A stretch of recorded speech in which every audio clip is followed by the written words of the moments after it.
الحمد لله نحمده ونستعينه ونستغفره ونؤمن به ونتوكل عليه ونعوذ بالله من شرور أنفسنا ومن سيئات أعمالنا من يهده الله فلا مضل له ومن يضلله فلا هادي له ونشهد أن لا إله إلا الله وحده لا شريك له ونشهد أن محمدًا عبده ورسوله أما بعد فإن خير الحديث كتاب الله وخير الهدي هدي محمد صلى الله عليه وسلم وشر الأمور محدثاتها وكل محدثة بدعة وكل بدعة ضلالة وكل ضلالة في النار أعوذ بالله من الشيطان الرجيم بسم الله الرحمن الرحيم إن الله على كل شيء حسيبا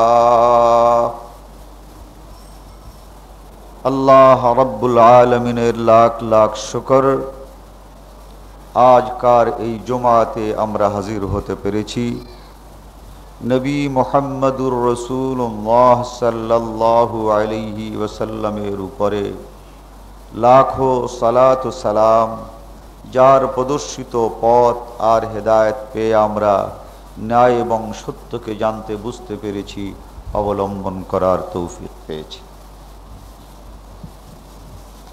এই খুতবার ধারাবাহিকতা শুরু হয়েছে গত খুতবা থেকে।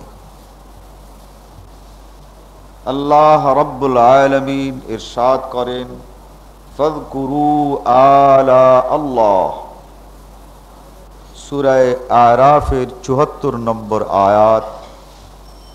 আল্লাহ তাআলা ইরশাদ করেছেন যে তোমরা এই পৃথিবীতে তোমাদের উপরে আল্লাহ যত অনুগ্রহ করেছেন, যত মেহেরবানি করেছেন, যত অবদান তিনি রেখেছেন, তোমরা তার জিকির করো। অর্থাৎ আল্লাহর এই অবদানের কথা স্মরণ করো এবং এর থেকে তোমরা উপদেশ গ্রহণ করো। আল্লাহ রাব্বুল আলামিনের এই জিক্রে আলা অর্থাৎ নিয়ামতের জিকির সম্পর্কেই প্রথম খুতবা হয়েছে এবং এই খুতবা তারই দ্বিতীয় অংশ।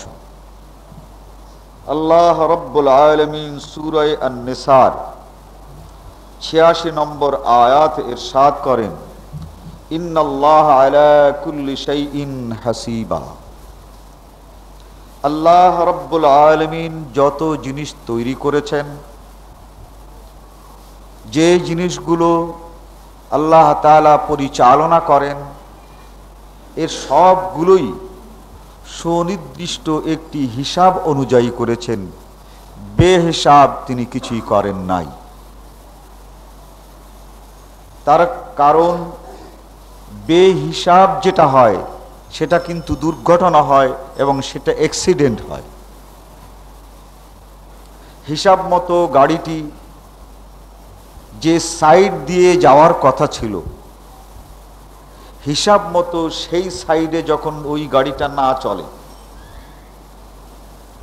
আর একটি গাড়ি যদি তার হিসাব মতো সেই সাইডে চলে, সেই পথ দিয়ে সেই অংশ দিয়ে চলে, তো যেটা হিসাব মতো চলে নাই তারই সঙ্গে ধাক্কা খায় যে হিসাব মতো চলেছে সেটা।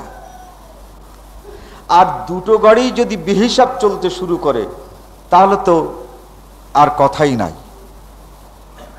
অতএব বেহিসাব যেখানে আছে, হিসাব যেখানে নাই, সেখানেই দুর্ঘটনা, সেখানেই বিপর্যয় এবং অশান্তি। আর যেখানে হিসাব আছে সেখানেই শান্তি এবং সেখানেই মানুষের জন্য শুভ পর্যায় অপেক্ষা করে। আল্লাহ তাআলা তাই বলেন, ইন্নাল্লাহা আলা কুল্লি শাইইন হাসিবা।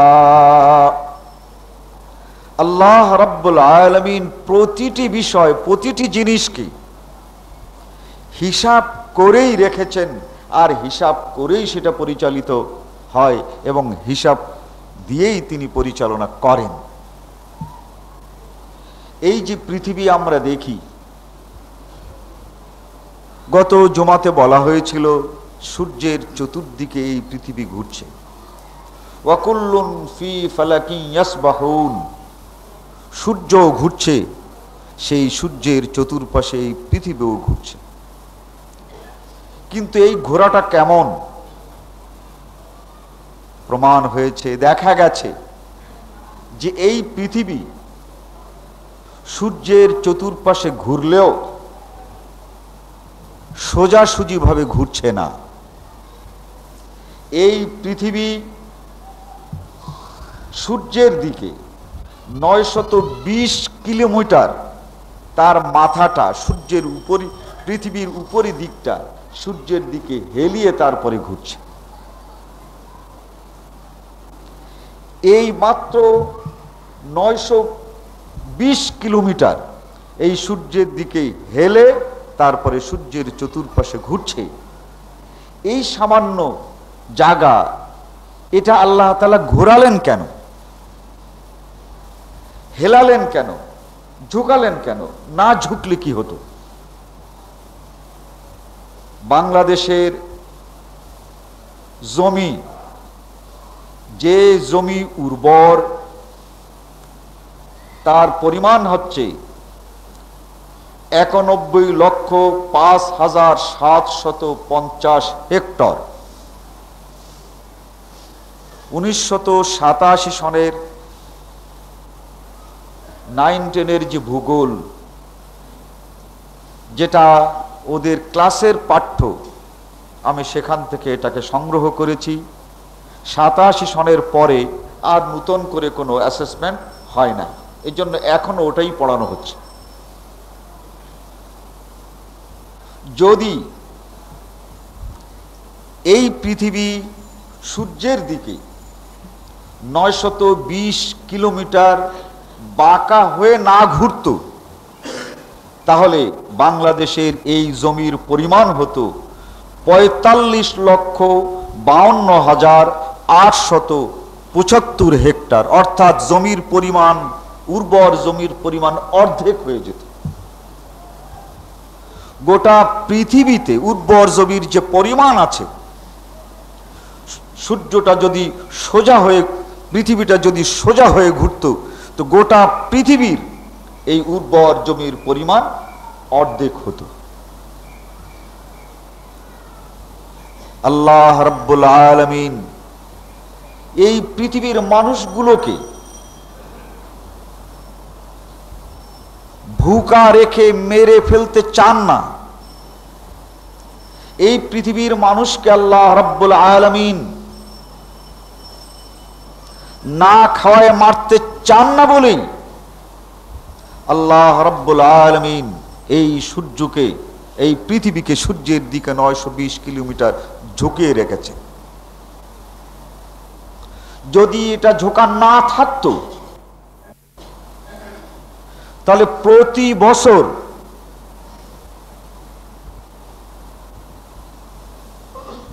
মারা যেত 200 25 কোটি লোক এই পৃথিবীতে মারা যেত।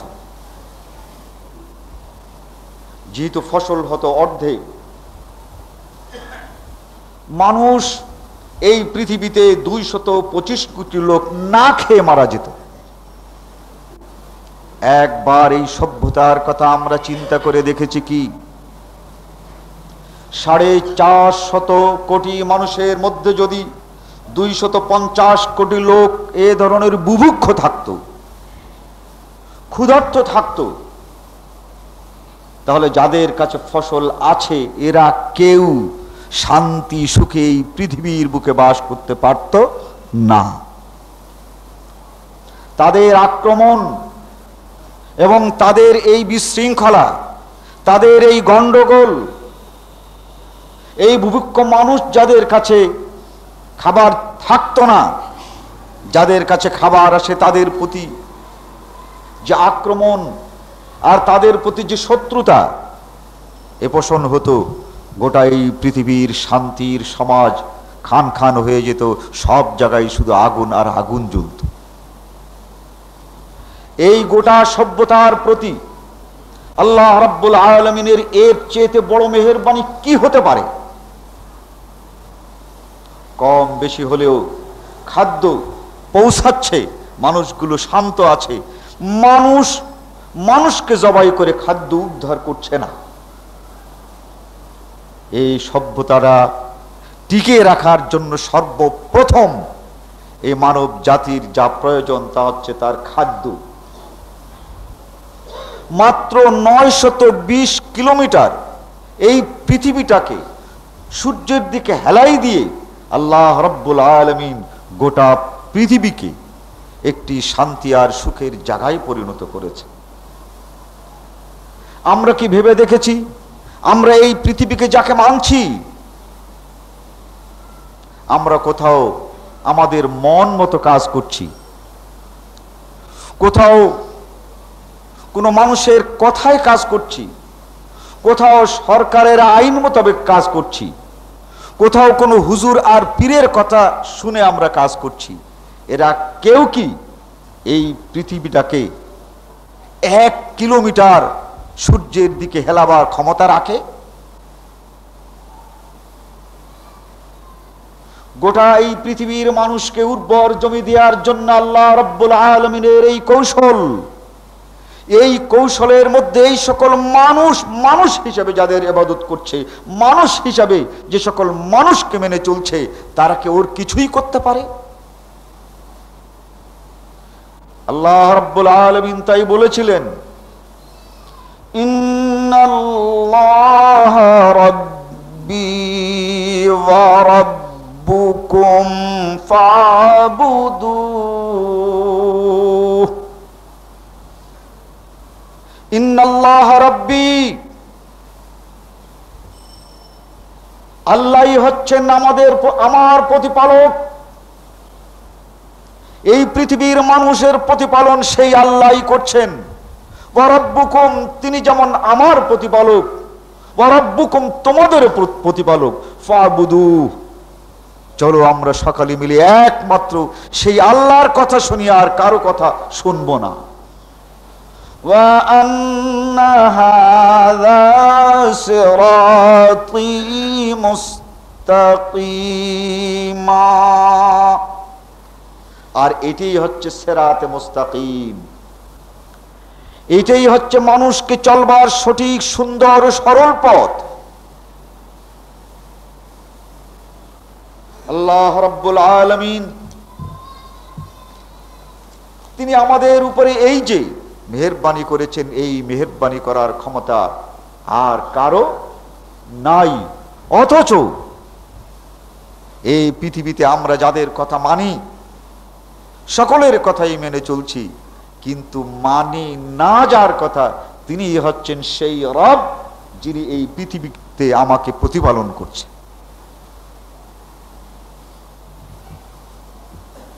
আল্লাহ রাব্বুল আলামিন ইরশাদ করেন সূরা আল মুলক 17 নম্বর আয়াত, আমিনতুম মান ফিস সামাই আন ইউরসিলা আলাইকুম হাসিবা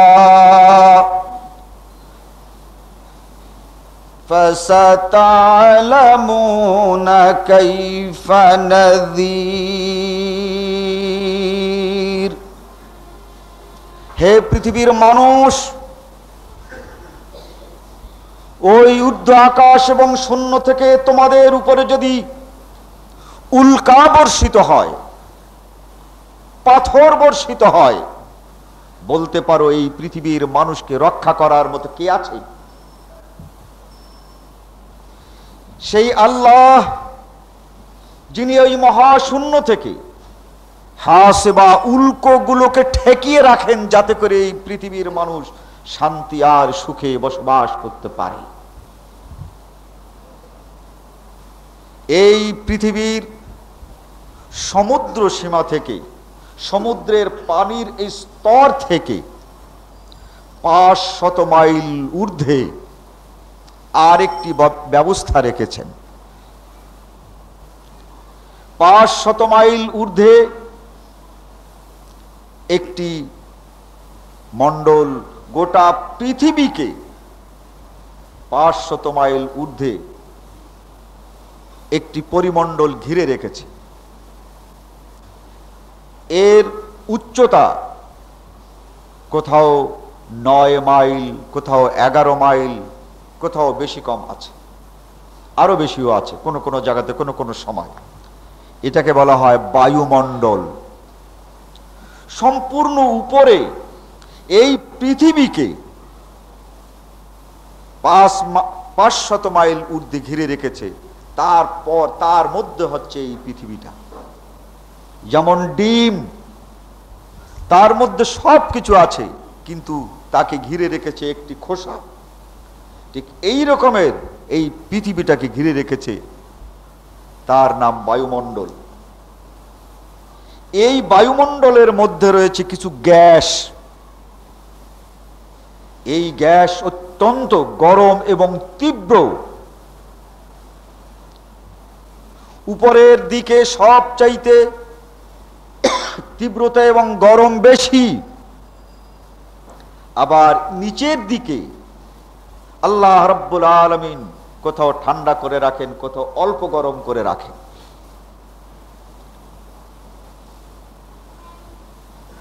পৃথিবীর দিকে প্রতি সেকেন্ডে 30 মাইল বেগে 20 লক্ষ উল্কা এই পৃথিবীর দিকে ছুটে আসছে। চতুর্দিক থেকে 20 লক্ষ উল্কা ছুটে আসছে। পরীক্ষা করে দেখা গেছে সবচেয়ে ক্ষুদ্রতম যে উল্কাটা আছে, সেই উল্কাটা বাংলাদেশের বৃহত্তর ময়মনসিংহ জেলার মতো। বৃহৎ ময়মনসিংহ জেলার মতোই হচ্ছে সবচেয়ে ছোট উল্কাগুলো। তাহলে এটা কত বড়! এই পরীক্ষা যদি সত্য হয়, এই বৃদ্ধিটা উল্কা যে আছে এটাতে স্পষ্ট। এগুলো পৃথিবীর দিকে, পৃথিবীতে পড়বার জন্য প্রত্যেক সেকেন্ডে 30 মাইল অগ্রসর হচ্ছে। 1 সেকেন্ডে 30 মাইল। ওই উল্কাটা যদি এই পৃথিবীর ভিতরে এসে পড়তো, 20 লক্ষ উল্কা একযোগে যদি আল্লাহ রাব্বুল আলামিন 1 সেকেন্ডের জন্য ছেড়ে দিতেন, তাহলে এই পৃথিবীতে আর কিছু থাকতো না। এটা রক্ষা করেন কে? আল্লাহ তাই বলছেন, আমিনতুম মান ফিস সামা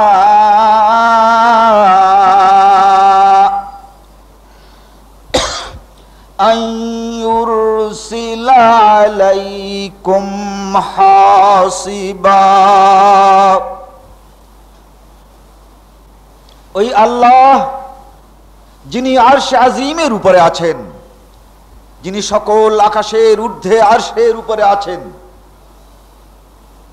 তিনি আসমানের এই বালা, এই মুসিবত, এই উল্কা, এই হাসেবা, এই উল্কাগুলো তিনি ঠেকিয়ে রাখছেন যাতে করে এই পৃথিবীর মানুষ সুখ এবং স্বাচ্ছন্দ্যে এখানে বসবাস করতে পারছে।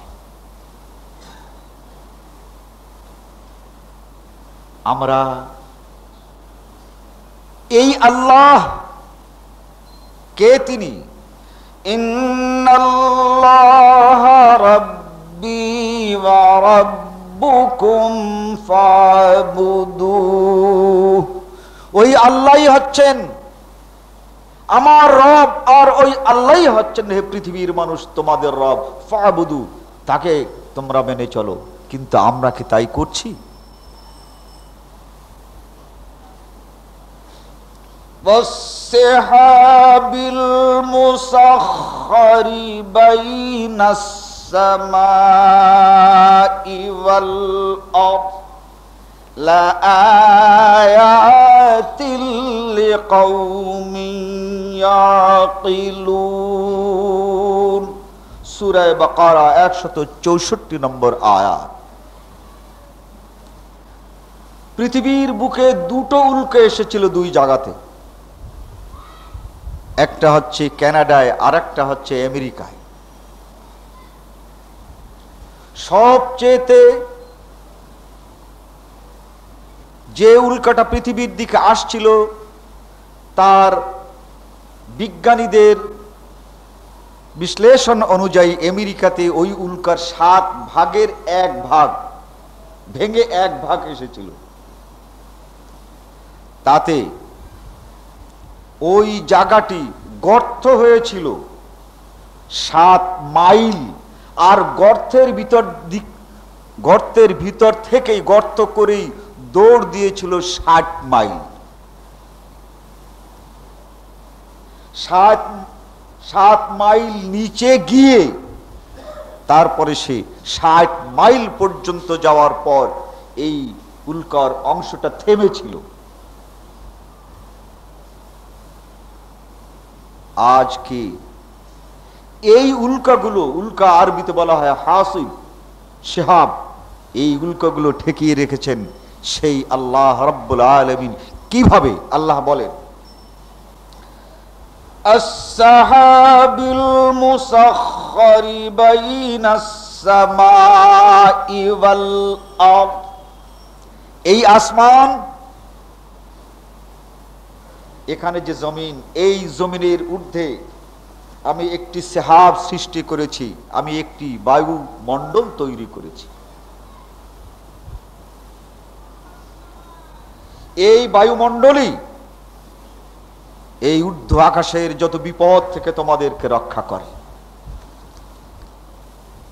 এই বায়ুমণ্ডলের মধ্যে যে গ্যাসগুলো আছে তা এত উত্তপ্ত যে এই পাথরগুলো যখন এই বায়ুমণ্ডলের মধ্যে প্রবেশ করে তখন বায়ুমণ্ডলের এই উষ্ণতায় ওই পাথরগুলো শুধু ভেঙে যায় না, বরং ওই উল্কাগুলো ভেঙে চুরে বালুর মতো ধুলা হয়ে যায়। ওর ভিতরে আসবার পরে এই গ্যাসের সংস্পর্শে এসে সেটা বালুর মতো, ধুলার মতো হয়ে যায়। এই পৃথিবীতে এই পাথরগুলো গরম করে এই পাথরকে ধুলা কণায় পরিণত করার কি তাপমান যন্ত্র আছে, কি আছে? হয়তো কোন জায়গা কারখানা তৈরি করার জন্য একটা আছে, দুটা আছে, 5টা আছে, না পৃথিবীতে কয়েক লাখই থাকলো। কিন্তু আল্লাহ রাব্বুল আলামিন এই পৃথিবীকে হেফাজত করার জন্য পুরো 500 মাইল ঊর্ধ্ব থেকে আর সেই 500 মাইল উপরে আবার 10-11 মাইল বা তার চাইতেও কম, যখন আল্লাহ রাব্বুল আলামিনের প্রয়োজন হয় এটা বাড়ে, একটা পরিমণ্ডল তৈরি করেছেন। যখন ওর ভিতরে ঢুকতে শুরু করে, বিজ্ঞানীরা এও বলছেন উল্কাগুলো এত যে পরিমণ্ডলের চেয়েতে সে তো বড় বটেই, কিন্তু যখনই আসতে শুরু করে সে পুড়তে শুরু করে, যখনই বায়ুমণ্ডলের সঙ্গে লাগতে শুরু করে তখনই সে জ্বলতে শুরু করে, জ্বলতে জ্বলতে জ্বলতে জ্বলতে বায়ুমণ্ডলের ভিতরে সরে যায়। নতুবা ওই উল্কাগুলো বায়ুমণ্ডলের চেয়েতেও কিন্তু অনেক অনেক গুণ গভীর এবং অনেক অনেক গুণ বড়। এটা কে তৈরি করে রেখেছেন? আল্লাহ তাআলা বলেন, ওয়াসহাবিল মুসাখখারি বাইনাস সামাই ওয়াল আরদি লাআয়াতিল লিকাওমি ইয়াকিলুন। এই পৃথিবীর বুকে যে মানুষগুলোকে আমি জ্ঞান দিয়েছি, আকল দিয়েছি, এই চিন্তার বিষয় ছিল তাদের। তারা এটা চিন্তা করবেন, ভাববেন, বুঝবেন এবং অন্য সকল মানুষের কাছে আল্লাহর দিকে মানুষকে অগ্রসর করার জন্য আল্লাহ আল্লাহ আল্লাহর এই সকল অনুগ্রহ আর মেহেরবানিগুলো তাদের সামনে তুলে ধরে। এই যে বায়ুমণ্ডলের কাজ কি, এত উত্তপ্ত বায়ুমণ্ডল, ঠিক এই পৃথিবীর প্রথম অংশে এই বায়ুমণ্ডল আল্লাহ রাব্বুল আলামিন তার কুদরতে আবার ঠান্ডা করে রেখেছে এবং তার ভিতরে একটি আকর্ষণ রেখেছে। সমুদ্রের পানি সূর্যের কিরণে যখন বাষ্প হয়, এই বায়ুমণ্ডল তখন এই বাষ্পগুলোকে ধীরে ধীরে নিজের দিকে উপরের দিকে নিয়ে যায়। বায়ুমণ্ডলের এই ঠান্ডার প্রভাবে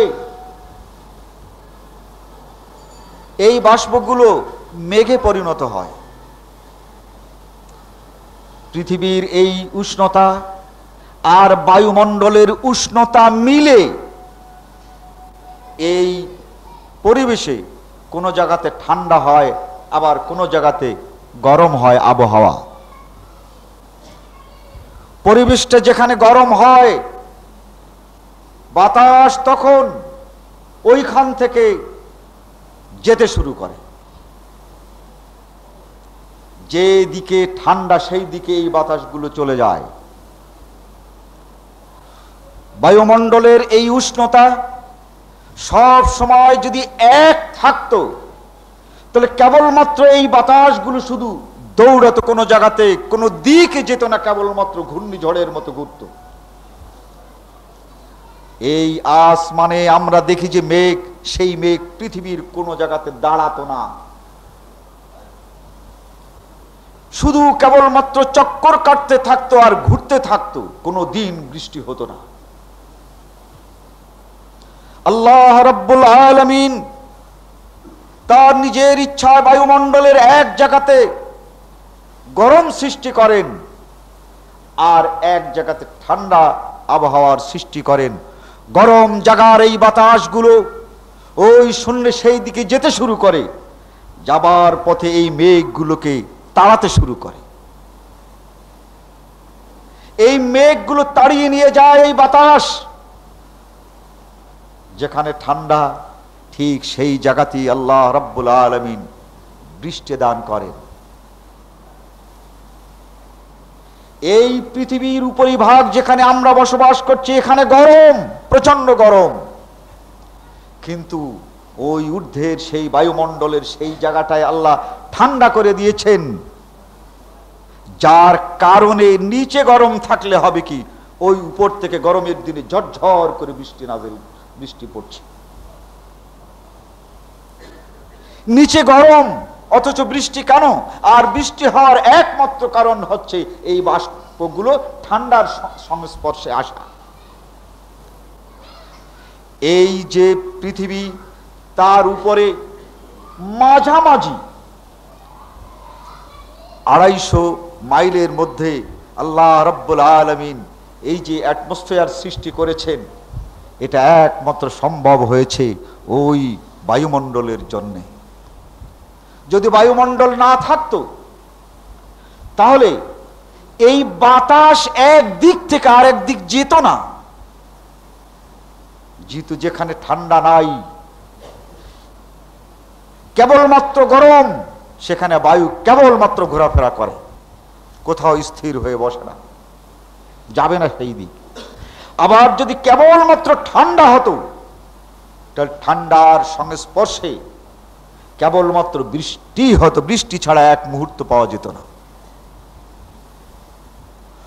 ওয়াসসাহাবিল মুসাখখারি বাইনাস সামাই ওয়াল আরদ ওয়া ইউরসিলির রিয়াহা বুশরাম বাইনা ইয়াদাই রাহমাতিহি।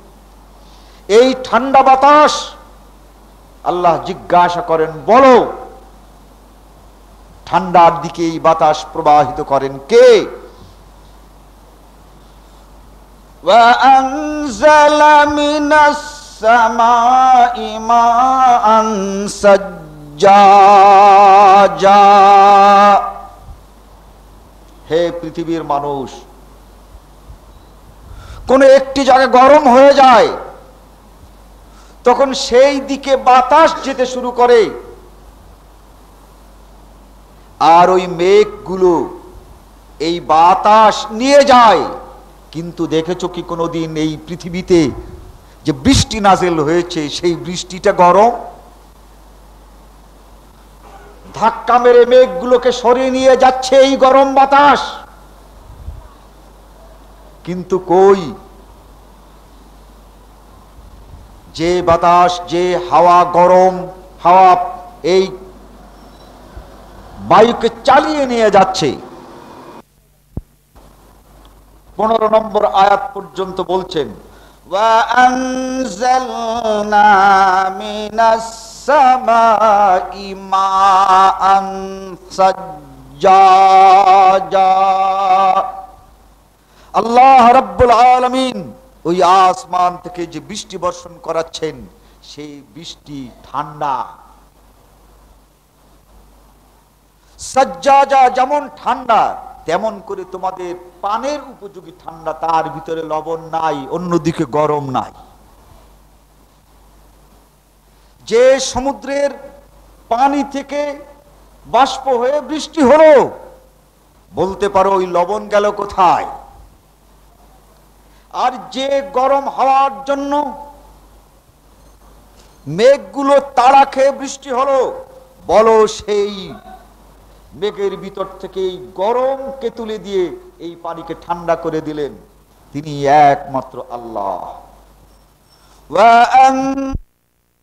15 নম্বর আয়াত পর্যন্ত বলছেন, ওয়া আনজালনা মিনাস সামাই মাআন সাজ্জাজা। আল্লাহ রাব্বুল আলামিন ওই আসমান থেকে যে বৃষ্টি বর্ষণ করাচ্ছেন, সেই বৃষ্টি ঠান্ডা। সাজ্জাজা যেমন ঠান্ডা, তেমন করে তোমাদের পানের উপযোগী ঠান্ডা, তার ভিতরে লবণ নাই, অন্যদিকে গরম নাই। যে সমুদ্রের পানি থেকে বাষ্প হয়ে বৃষ্টি হলো, বলতে পারো ওই লবণ গেল কোথায়? আর যে গরম হাওয়ার জন্য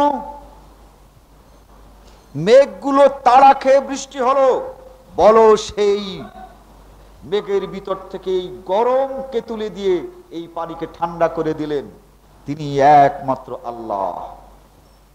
ওয়া আনজালনা মিনাস সামাই মাআন সাজ্জাজা। কেন? এটা কেবলমাত্র তোমাদের জন্য করেছি। তোমরা হয়তো পানি ধরে রেখে কয়েক মিনিট পর তা ঠান্ডা করে খেতে পারতে। তোমরা হয়তো এই লবণাক্ত পানিকে পরিশোধিত করে আবার খেতে পারতে। কিন্তু এই পৃথিবীর ওই যে উর্বর জমির কথা বলেছি, বলতে পারো এই উর্বরতা এসেছে কেন? কোটি কোটি হেক্টর এই জমিতে আমি যদি ওই গরম পানি অবতীর্ণ করতাম, তাহলে ফসলের মুখ দেখা সম্ভব ছিল না।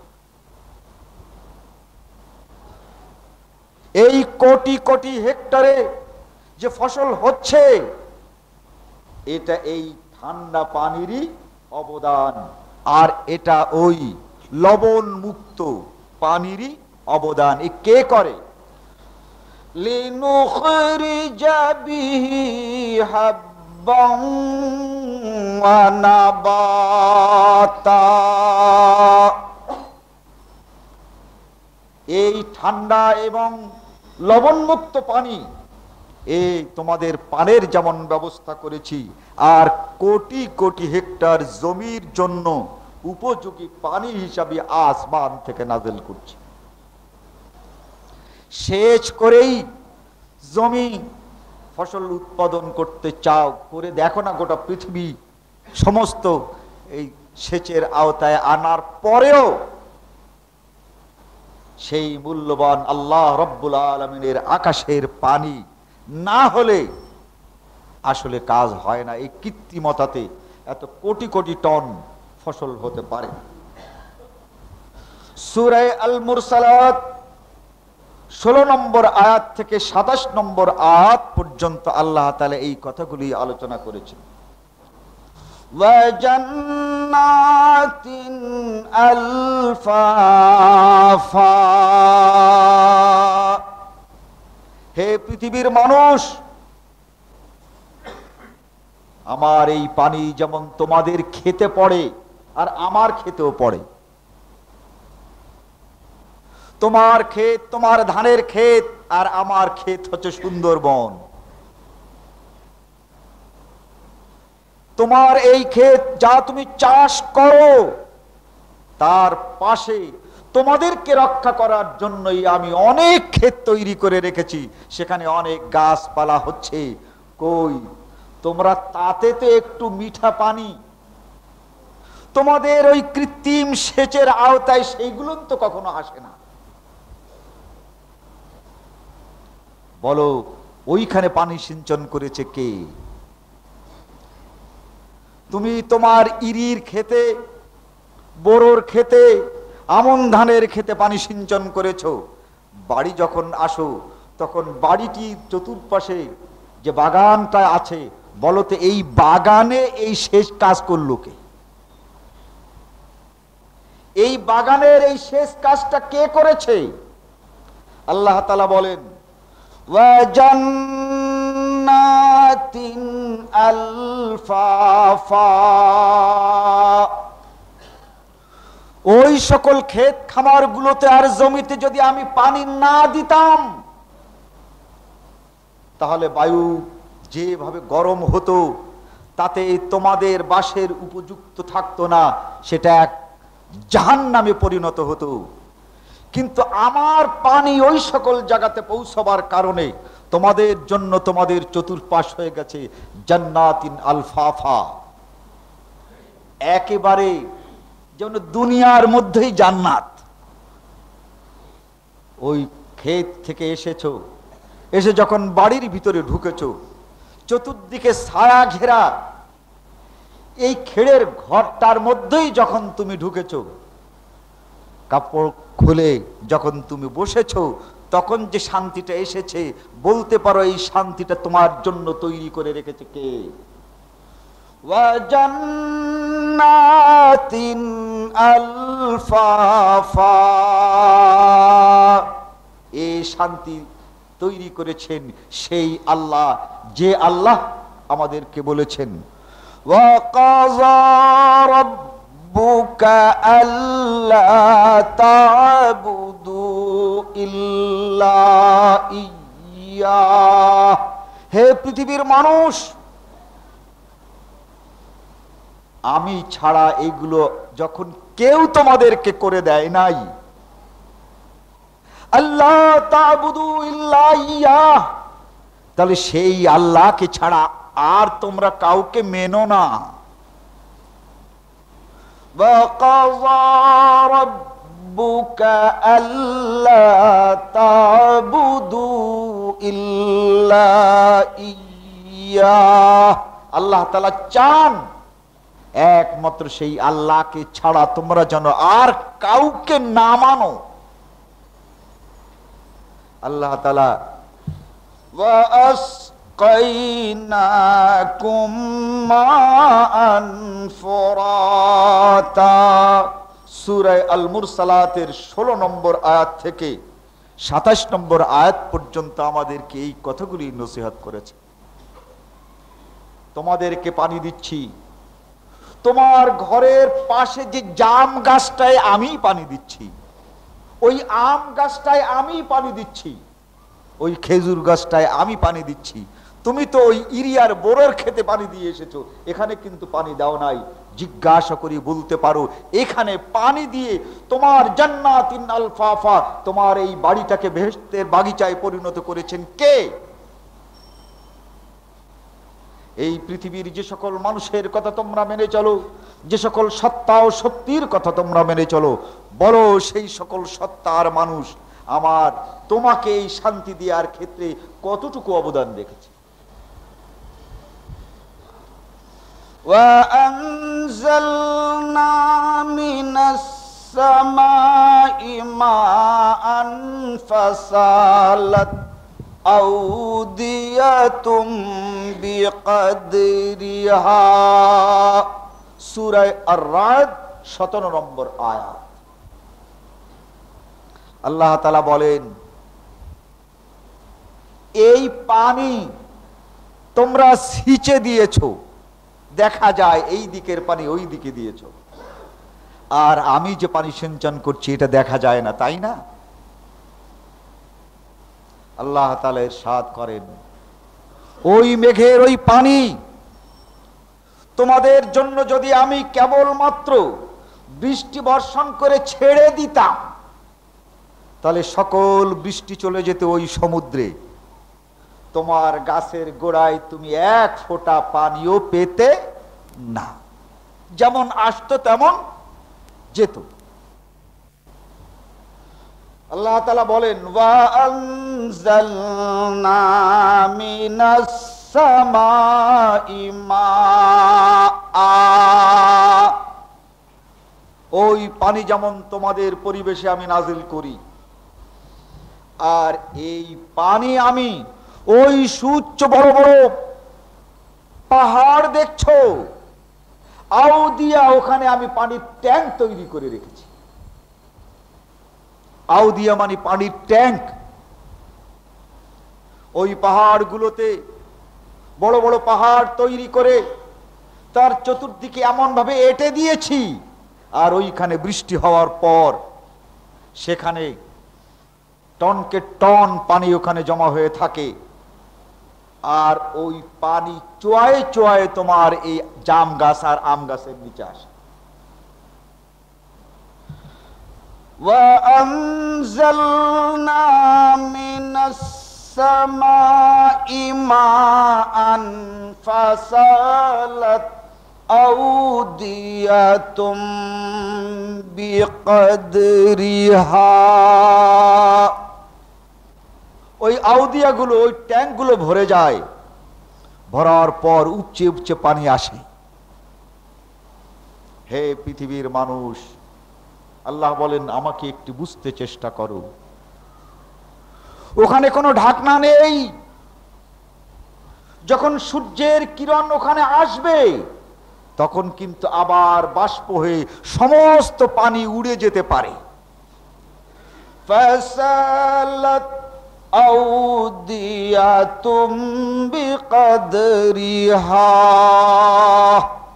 আল্লাহ বলেন ঠান্ডার স্পর্শে আমি ওই পানিগুলোকে বরফ করে রাখি, আর কেউ চাল দেয় নাই, ওই সকল টাঙ্কিগুলোর উপরে কেউ চাল দেয় নাই।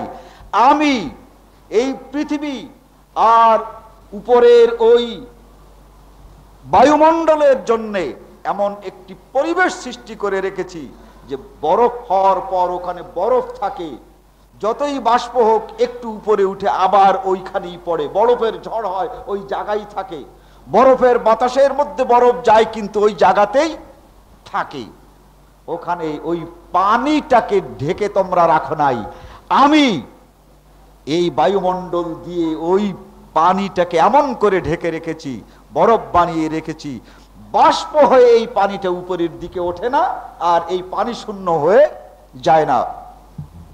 আল্লাহ তাআলা বলেন সূরা আল মুলক 30 নম্বর আয়াত, কুল ইন আসবাহা মাউকুম গাওরান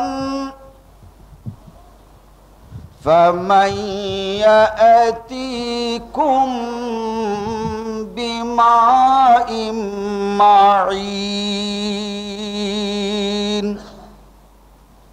কোন জায়গায় যদি এই পানি আমি শুকিয়ে দিয়েছি, এই পানি যদি একেবারে নিচে করে দিয়েছি, পানি আর নাই, পুকুরের তলায় পানি নাই, এইভাবে যদি আমি করে দিয়েছি, কেউ তোমরা সেখানে পানি পৌঁছাতে পারো নাই।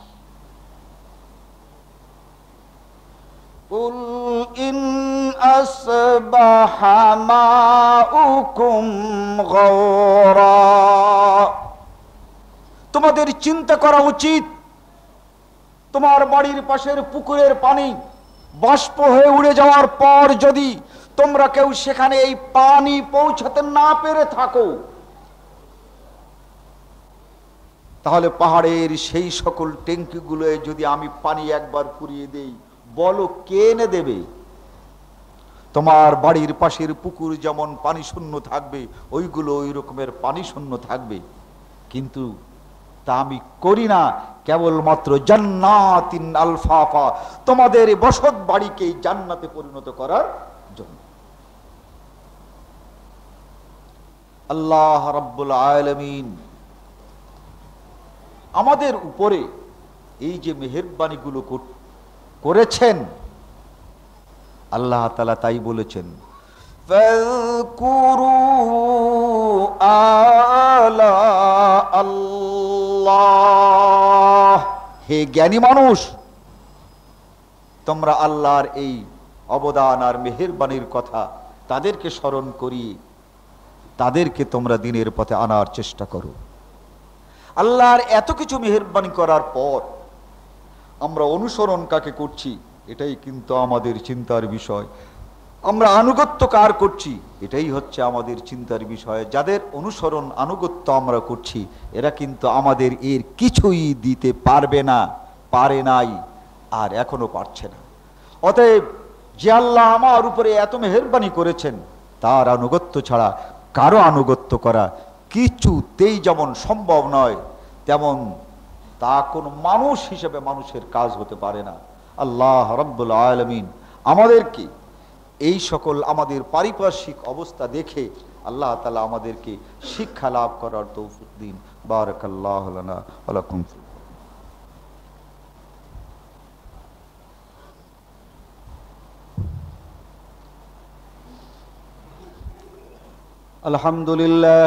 আলহামদুলিল্লাহ নাহমাদুহু ওয়া নাস্তাঈনুহু ওয়া নাস্তাগফিরুহু ওয়া নু'মিনু বিহি ওয়া নাতাওয়াক্কালু আলাইহি ওয়া নাউযু বিল্লাহি মিন শুরুরি আনফুসিনা ওয়া মিন সাইয়্যিআতি আ'মালিনা মান ইয়াহদিহিল্লাহু ফালা মুদিল্লা লাহু ওয়া মান ইউযলিলহু ফালা হাদিয়া লাহু ওয়া নাশহাদু আন লা ইলাহা ইল্লাল্লাহু ওয়াহদাহু লা শারীকা লাহু ওয়া নাশহাদু আন্না মুহাম্মাদান আবদুহু ওয়া রাসূলুহু আম্মা বা'দ।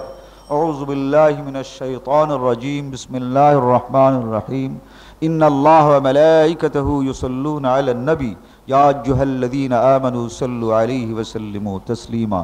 আল্লাহুম্মা সাল্লি আলা মুহাম্মাদিন ওয়া আলা আলি মুহাম্মাদিন কামা সাল্লাইতা আলা ইব্রাহিম ওয়া আলা আলি ইব্রাহিম ইন্নাকা হামিদুম মাজিদ। আল্লাহুম্মা বারিক আলা মুহাম্মাদিন ওয়া আলা আলি মুহাম্মাদিন কামা বারাকতা আলা ইব্রাহিম ওয়া আলা আলি ইব্রাহিম ইন্নাকা হামিদুম মাজিদ।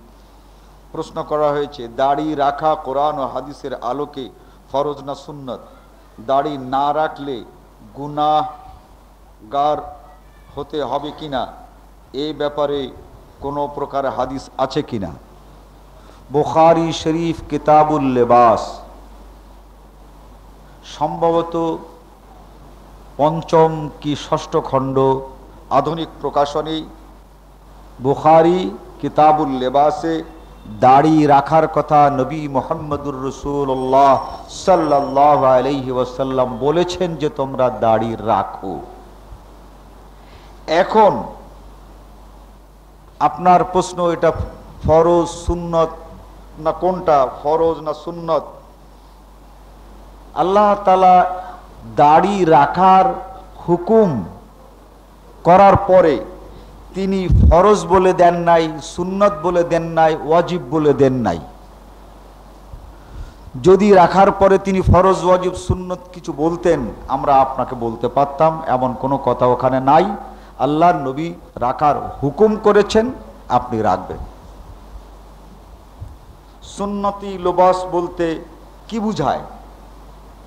সুন্নতি লিবাস বলতে বুঝায় আপনি যদি কোনো লুঙ্গি পরেন, পায়জামা পরেন, প্যান্ট পরেন, ওটা টাকনার নিচে যাবে না। টাকনার উপরে পরা সুন্নত বিষয়টি, অর্থাৎ যদি আপনি সেটা পরেন তাহলে সেটা টাকনার উপরে পরা সুন্নত। শার্ট কাটের কথা আল্লাহ নবী বলেন নাই, লুঙ্গি পরবেন না পায়জামা পরবেন এটা আল্লাহ নবী বলেন নাই।